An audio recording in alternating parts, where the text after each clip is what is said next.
Welcome to Pick Up and Deliver, the podcast where I pick up my audio recorder as I head out for a walk and deliver an episode to you while I stroll around. I'm Brendan Riley.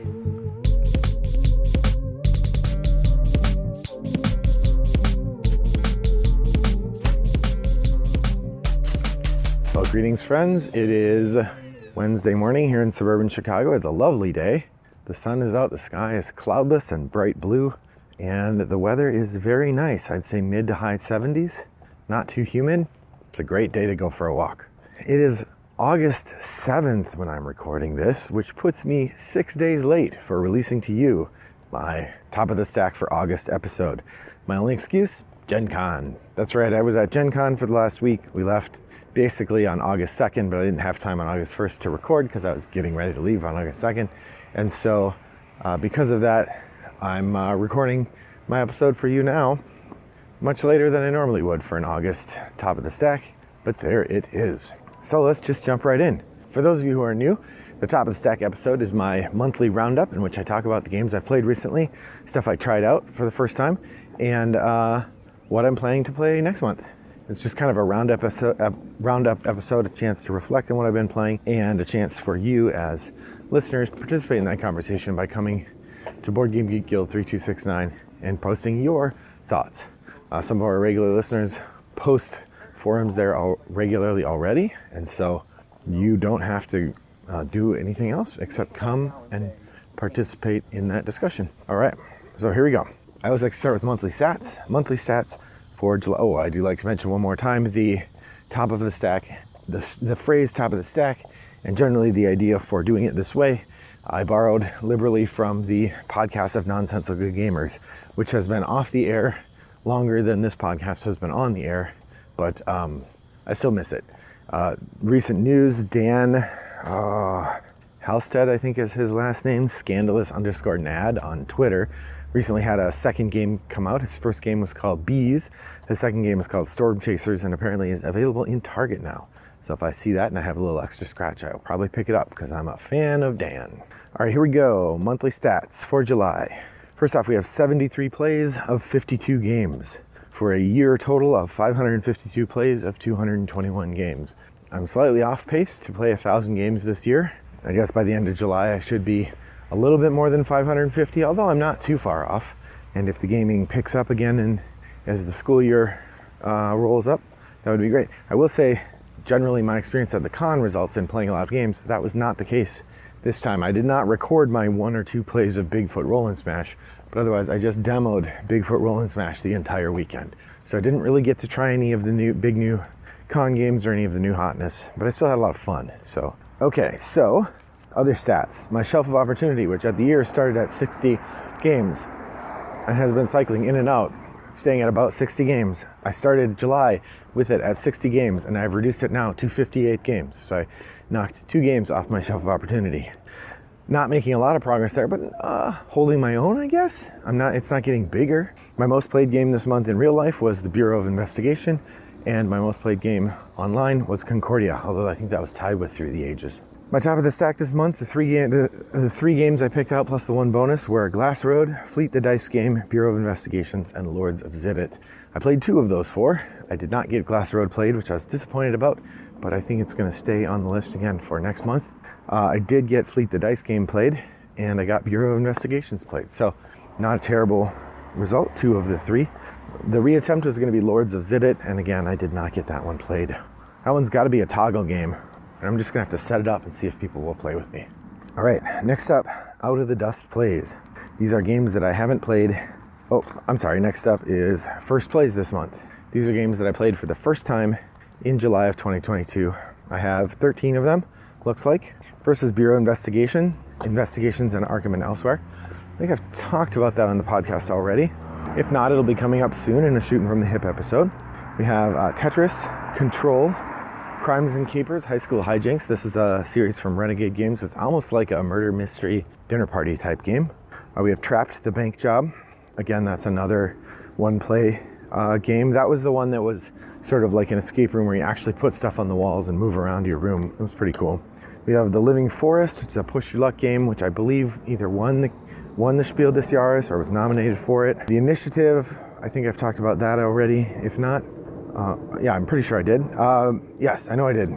So you can go check that out. We have Mare Nostrum, Empire, Archer, Once You Go, Blackmail, and Fleet the Dice game. And then the two I have not talked about yet, Boon Lake and, all right, this next one, hold on to your butts, folks. In July of 2022, I got to play Teach You. Boom, I don't know if you could hear the explosions going off, fireworks everywhere, cheering, crowds, explosions, dogs and cats living together, mass hysteria. I have been meaning to play Teach You for half a decade, and it has been on the top of the stack more than any other game in my entire collection. And I was at my Toggle Gaming group a couple weeks ago. One of my friends just happened to bring it with him. He said, yeah, I'd like to play this. I haven't played it in a while. I was like, what? So we rounded up a couple other people, played Teach You for about an hour and a half, and I've now played it. I really do like it. Who knows when the next time I'll get to play it is, because it's not really my wife's kind of thing. But I think I'm going to throw it in my bag for Toggle, try to get other people at Toggle to play it so I can play it somewhat regularly. Teach You, off my shelf of opportunity and into my heart.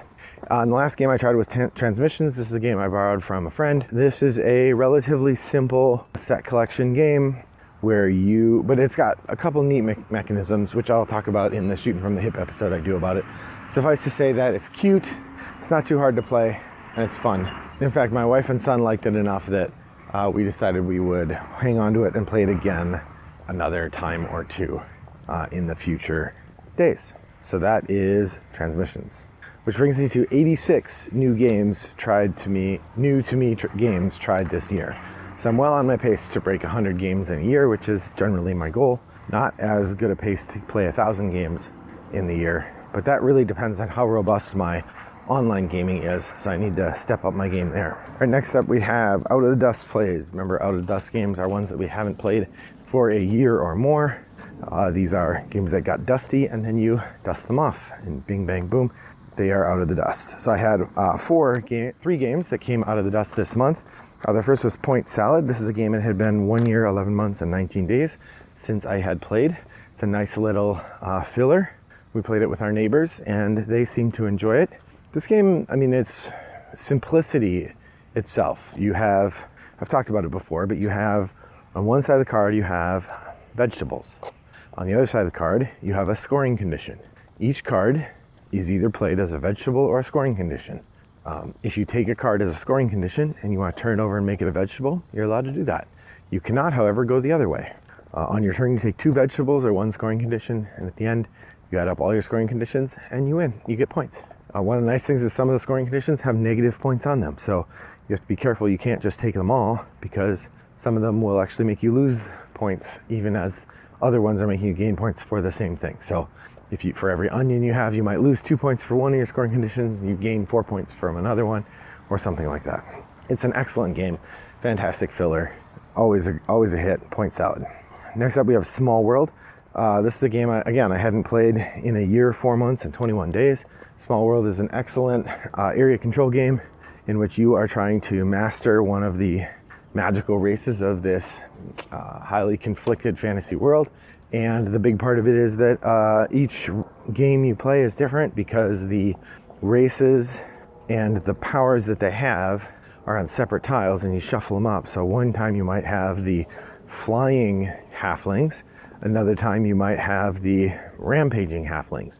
And each of the adjectives has a different effect that it does, so your army is different depending on what. So a big part of the game is evaluating the combinations that are out there and seeing which combinations are the best and how you can best use them at the time you have them. So Small World, excellent game. You should definitely play it if you get a chance.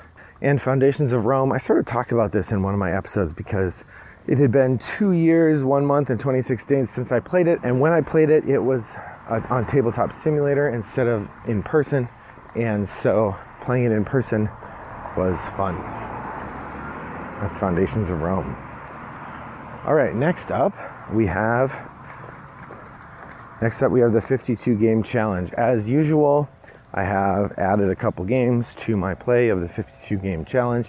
I've slowed down significantly. Going into July, I had only 10 games left to play on the 52 game challenge. So between July and December, if I manage to play 2 a month, that will round it out. I'd like to do more than that, so I'm not stuck in December really scrambling, but you never know.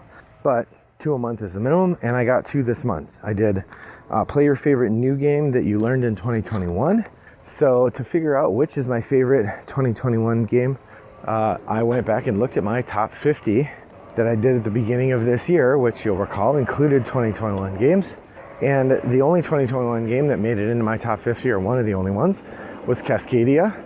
And so pretty easy to say, yeah, Cascadia was my favorite 2021 game, at least as far as that top 50 is concerned. So that was Cascadia, which I first played in February. I did play it again in July, but I put the February date because usually I'll put the first time I played that game in the month. And then the second one, play a game where the mechanics and the theme match really well. Now this one's pretty hard for me because most of the games I play, the mechanics are pretty separated from the theme that they're doing, you know.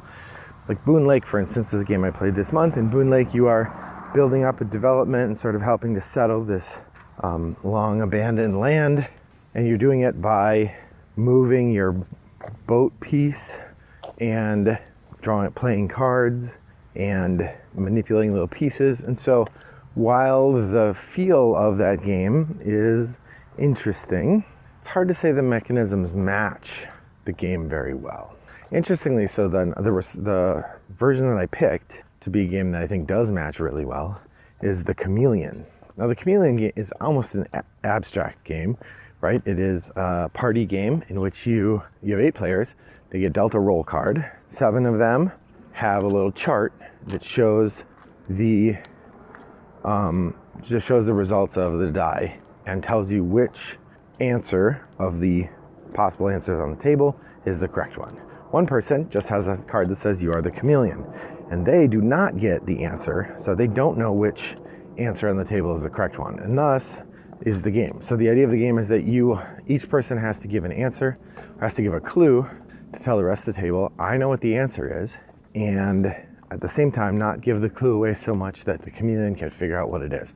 Because the chameleon can win in 2 ways. One, if they give a clue that's good enough that the table doesn't find them, that's one way.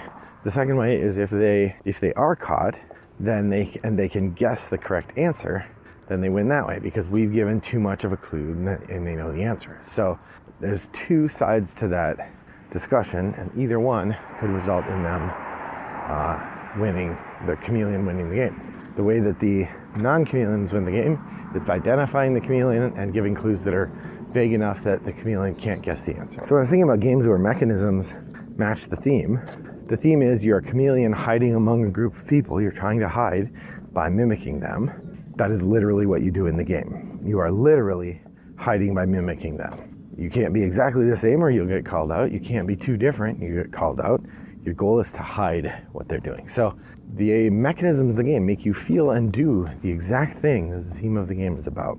So even if the theme of the game is really thin, the mechanisms match really well. Hence, the chameleon is my answer, which means that I've done 44 of the 52 challenges this year. So I have a few more to go, but we're on our way. All right, 2 things left. We have the Shelf of Opportunity log and the collection size update. So the Shelf of Opportunity log, I've slowed down in my acquiring. July was a month without any cons or anything, so I didn't acquire any games except those that I had specifically gone out of my way to get, stuff I found at Goodwill or the like. And thus, the 2 games that I acquired this month are Boon Lake, which I had pre-ordered a long time ago and finally came in, and Cottage Garden. Now, Cottage Garden is an Uwe Rosenberg game, very popular, really, or somewhat popular. I wouldn't say it's like his favorite, but it certainly got a lot of reviews when it came out. It was published by Stronghold.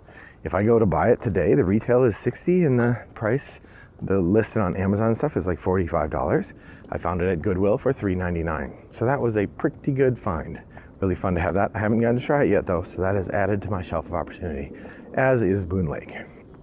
And then finally, collection size update. I gave away 2 games this month. That was Sheepy Time and Sonar. I gave Sheepy Time to a friend who's got like a 7-year-old who's playing games. It seems like that'll be a really good fit for their collection. And then Sonar, again, I gave to a friend who has a kid who plays games. We never play it. I got it for like $8 or something. So we played it once or twice. That was enough. It's out of our collection now. So that reduced my collection size to 551. But then I picked up Boon Lake and I realized when I picked up Fuse from the Goodwill a couple months ago, I did not mark it owned in my collection, so I had to do a correction, which meant that my collection went back up to 553, and then I got Cottage Garden, so it's at 554 at the end of the month. So my collection grew by 1 game this month. I do have a big pile of games I've been meaning to sell. I need to take another pass through the collection and do that, double that pile maybe, try to get the collection under 500. I think 500 sounds like a not unreasonable amount of games. It's still a ton, but it seems reasonable that I should be able to keep my collection at 500 games without too much trouble. So that's kind of where I'm leaning right now anyway. So I need to make another pass through my library and get rid of a bunch of games. So what have you been playing lately, friends? What were your goals for July? What are your goals for August?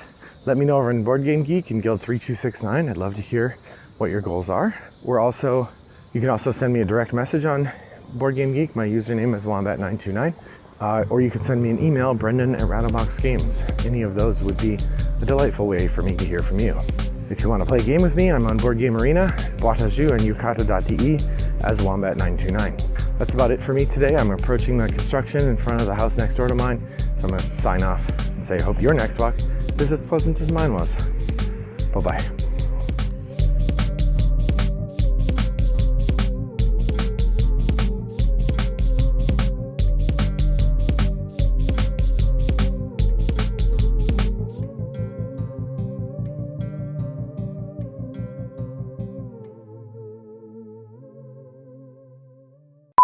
Step up my game. Man, I'm hilarious. Brought to you by Rattlebox Games.